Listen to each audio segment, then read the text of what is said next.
Welcome back to the Coins and Connections podcast, where we explore all things books, business, and bullshit. My favorite bees. Now let's get into today's episode.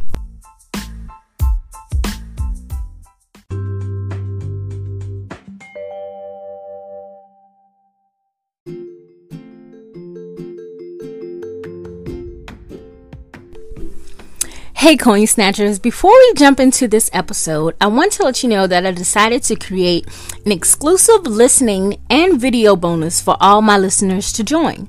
You can become a book bae or business bae for only $5 a month. You will get access to additional podcast episodes and exclusive videos, along with blog posts of information that I want to share only with my BB baes. So, go on over to patreon.com/50 Cox-Smith and join today. I'll make sure I leave all the details in the description so you can join me as a BB bae today. Hey guys, welcome back to the Coins and Connections podcast. Happy New Year. We are starting off fresh with a new topic that I love, and it's right before my birthday week. Hint, hint, January 6th. So I just kind of want to share what I know in this episode. And this podcast was, I guess, partly inspired by my mini rant that I went on today on Facebook, but it got a lot of love, some shares and reposts. So I'm just going to quickly read the 3 posts that I wrote today, and then we're going to give you a little background about the topic that I'm going to talk about so you can understand where I'm coming from. So earlier today, I posted, people always complain about ideas that are already taken, or so many people doing the same thing. I just opened a sticker shop on Etsy last month and made my first sale within 2 weeks. Etsy has hundreds of sticker shops. I just found a niche and filled a gap of what was missing. And then I went on to say, so hey to all my military spouses, I'm ready to help you. But that wasn't it. I needed to elaborate and give a little backstory because I know a lot of people say, oh, well, y'all always show only the good stuff. So I went on to say, let me add that last year I interviewed a successful sticker shop owner on my podcast, which I tagged Felicia Jarrell of Gold Mine and Cocoa. I researched Etsy every week. I watched countless videos, tutorials, and took some courses on the platform. I then practiced for months messing up this expensive and non-expensive sticker paper before I went live. Success comes from the work you put in beforehand. Nothing is ever handed to me. I work hard as fuck. And then my last post said, the Etsy shop wasn't even perfect or 100% finished, so start where you are. And that's kind of how I want you guys to see this as, you know, sometimes things are better done than perfect. So you just have to go into it knowing what the purpose is and the intent of you doing it. And then you can get to everything else. So basically, here's a little rundown of how I use print on demand and Etsy. I want to just answer a few questions that I did get from Facebook and Instagram about using Etsy and print on demand sites with an Etsy store. Also, I've used over 10 print on demand sites, and I currently have 3 live Etsy stores. One of the Etsy stores is a year old, one is about 6 months old, and one is as new as December 2019. So I also closed my Shopify store, and I'm now running Coins and Connections 100% on Etsy. So I do, like I said, have a few questions from Facebook and Instagram that I will probably answer at the end of the podcast. But other than that, let's just get into this topic. So I get asked a lot, how did you start your podcast? Where do I begin? How can I start a podcast? Well, if you haven't heard about Anchor, it's the easiest way to make a podcast. Let me explain. First of all, it's free. You know, I'm down with the free. There's a creation tool that allows you to record and edit your podcast right from your phone or computer. Anchor will distribute your podcast for you so it can be heard on Spotify, Apple Podcasts, and many more. You can make money from your podcast with no minimum listenership. Like, ain't nobody listening yet and you making money. How dope is that? It's everything you need to make a podcast in one place. So what are you waiting on? Download the free Anchor app or go to anchor.fm to get started. So I have been on Etsy as a seller, as a buyer, and I've had success as an Etsy seller. In the past, before my current 3 shops, I think I was doing bracelets and jewelry and stuff, and I believe possibly some clutches that I used to make. Also in Christmas of 2018, I had an amazing Christmas on Etsy with Coins and Connections. And that was the only Shopify. That was the only Etsy store that I had at that time.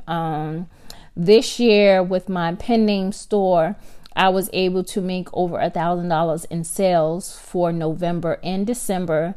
And that store has only been open since May. And I also made my first sale in May. And then since then, it has consistently grown. And I'm almost close to 100 sales within 6 months. It's growing, I guess I'm not going to say at a slow rate, but really good for me to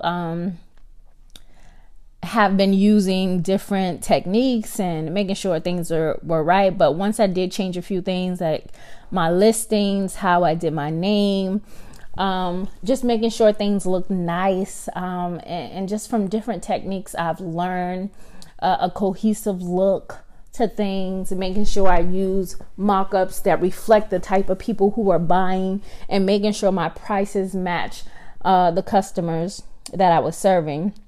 My newest store, I had my first sale on my new store within 2 weeks, and it was as brand new as, like I said, December 2019. I've also been using Etsy ads. I started off super slow with this because before they had Google and Etsy ads, but now they have just Etsy ads, and I believe it shows on both platforms. But I started off with like $1 a day, and then I started to see success from that, and then I moved up to like $3, and then I did $5, and then I did $10, and now I'm at $15 a day with the Etsy ads. I never spend my entire budget in a day, so that's good. And I can make about $600 and only spend $15 in ad revenue and advertising fees, I guess you can say. But the ad revenue would be like $600, and I'm gonna say 60% of my revenue comes from the ads, and then I have had repeat customers already, so that is also a plus. And I do use print on demand sites for this. I'm currently using Printful, I'm using Printify, and Amazon KDP on my Etsy stores. Also, I did use Zazzle, but I had to manually fulfill that. So I am using print on demand sites. I am not making anything at home other than my new sticker shop, where I am printing those stickers at home and packaging and sending them off. A lot of people want to know, like, how do you learn? Like, no lie, I watch YouTube videos. I follow Etsy experts. I think it's Fuzzy and Birch or something like that. They have lots of videos on Etsy. There's also a guy someplace that talks about Etsy success, and I've read blog posts. I've read Pinterest blog posts that I found on Pinterest. And then a lot of things are kind of learn as you go, and that's basically how I work. And then I look at different shops that are similar to mine, and I look at their sales, I look at their reviews, and if there's something that they're missing, I make sure that I add that to my shop so that I can be a step ahead, that I can be fulfilling what someone else is dropping the ball for. And I just kind of work like that. I see a hole or a gap or a place that I can make something better. And I do that, and it's not about copying. So that's the thing that people think. People are like, oh, well, do something that's already been done. It's not about that. It's about doing something better than what's already been done, and then bringing your twist and your creativity to it. Don't go and make the same exact shop in the same exact designs. Even if it's in the same niche, make the designs completely different and make them better. If they don't offer this color at all, you offer that color only. So that's what people mean when they say we're filling gaps to things that people are not doing correctly out here, and we're finding holes, and we're reading reviews, and we're researching like that. So that's how you basically go about finding new things and filling the gaps to things that have been done before. And I also make sure that I'm using the right keywords. Know what I'm searching for. I'm speaking and typing like a consumer, so I'm clear on how my consumer searches for products. I'm clear on how they search for products. So I know that if they want a pink watercolor painting, I make sure I add in things like maybe pink marble watercolor, or maybe bright pink, pale pink. You have to be super specific with what you're looking for. Somebody could be looking for hot pink watercolor painting. Something simple as that. You get what I'm saying? So I'm always clear on who my products are for, how much they'll spend. This is important.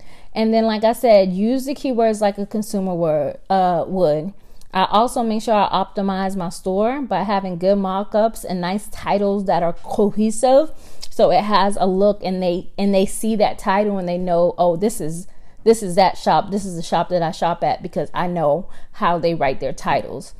Things like that can just make you stand out from the crowd. Also, having different categories and collections to separate the products will really help as well. And I also like to just offer personalized items to boost the interest in my store. Personalized items is what Etsy was made for. Etsy was made for you to create something special and unique for each customer. Yes, sometimes we let that go of our head, but if you create a personalized experience for each customer and you can make it tailored to who they are and their personality, your store can do wonders. And it could just be as simple as offering to put their name on a product. Especially if you're doing print on demand, it's too easy to personalize something because you're not making it already. So personalizing is just an added touch, but also just remember, if you're using print on demand, you need to make sure if you're offering personalization, you go up on your price, because Etsy is a handmade site. Normally doing handmade, they expect to pay anywhere from 40 plus. I can charge $30 for a personalized shirt, and that is okay because I know they came here for that experience. They'll pay $30 for a t-shirt. And it's no worries. It's all about the experience and being able to have something that's tailored to you and your personality. All right, let's get into the questions. So I had a question on Facebook from Kristen. She said, best way to be seen, and are there keyword tools? And this also goes into a question that Rising to Thrive on Instagram asks, any tips for Etsy keywords and descriptions? So to answer that question, there is a software called Marmalade, however you would like to say it. Actually, Etsy recommends this app to use. They also have a Facebook group, and it's a system that you can pay for, and there is some tools on it that you can use for free. I've used it to kind of just track a few keywords to see how much traffic it was getting, but ultimately I kind of use like Google and Amazon, and I have like certain keywords that I consistently use over and over again that have been winners for me Also, always keep track of your keywords. So if you are sticking with one niche, kind of just keep a running list of all of your keywords that you're using, all of the search results and things like that. And then kind of see when you start running ads on different platforms, kind of see how much hits certain keywords are getting over the others. And then that kind of helps you to get rid of or add to what isn't working or what isn't bringing in traffic. And also sometimes you have to do long tail keywords. So it'll be like maybe black long sleeve pullover hoodie. So that's like a longer keyword versus black hoodie.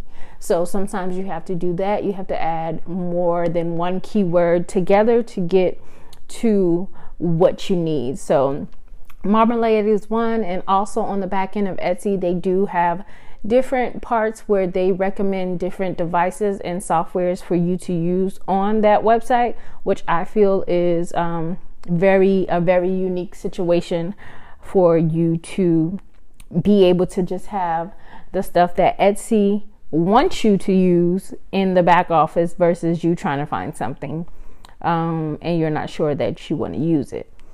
So someone else asked on Facebook, Ro, she asks how to use ads on Etsy. So Etsy ads have been very basically simplified now.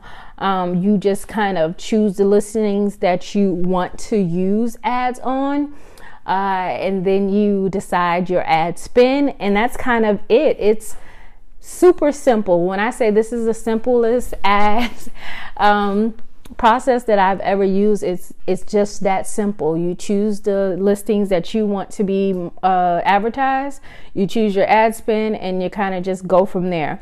Another thing about the ads is once you start running it, I would say give it at least a week or two to see what's kind of picking up. And then also, like I said, study the keywords to see what keywords are bringing in more. So if you have more than one of the same type of product and you see that one keyword is bringing in more people or money to one ad, take that keyword and make sure it's in every single ad. And then also use keywords that describe who you are. Like I use keywords like military spouse and black owned Etsy shop or black owned business.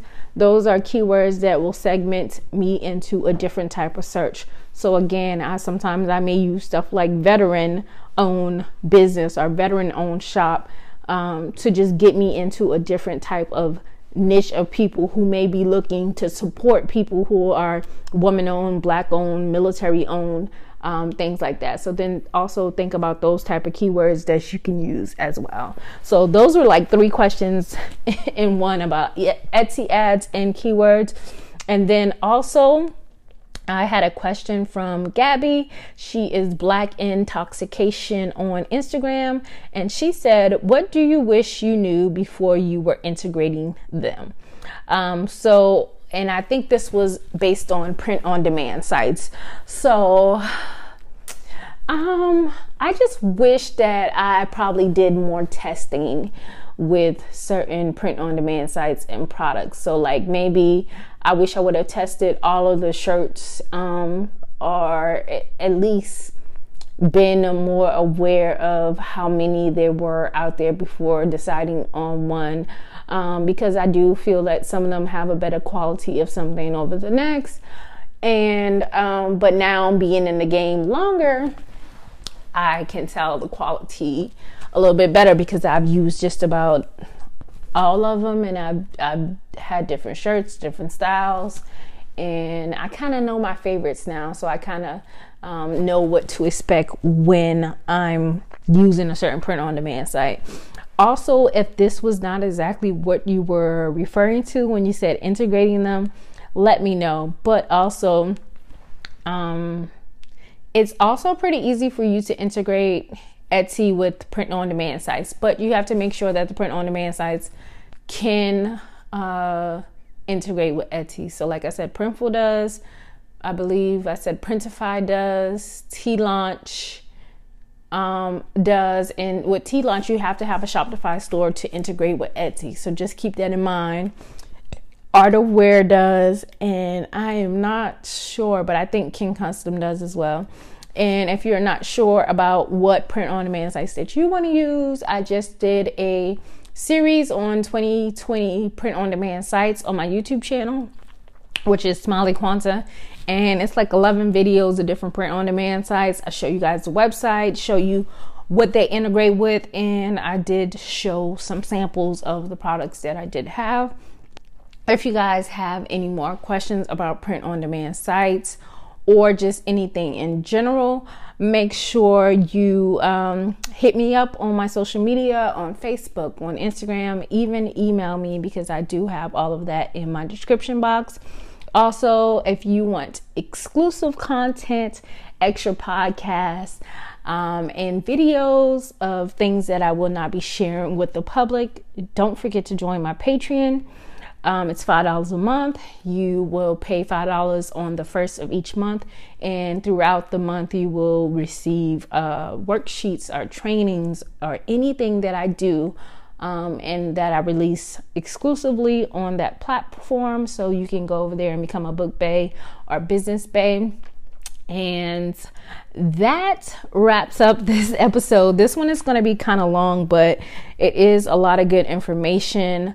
Again, if you guys want me to do a part 2 to this and you have more questions, or you would rather it in a video form, let me know. And I hope you guys enjoyed this episode. So until next time.